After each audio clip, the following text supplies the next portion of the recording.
Both Erst and Nur have the same meaning, which is only. So, where does the difference lie? Worin liegt der Unterschied? The difference lies in the context in which they are used.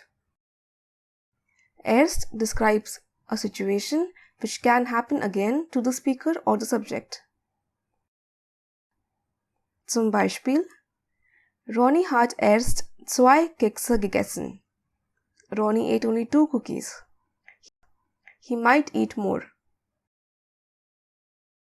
Nur describes a situation which is definite and final and can't be changed or repeated.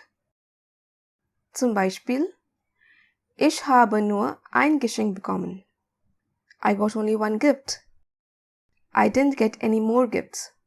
You see, it all depends on the context and what the speaker wants to convey. Now that you know the difference between them, try answering this question.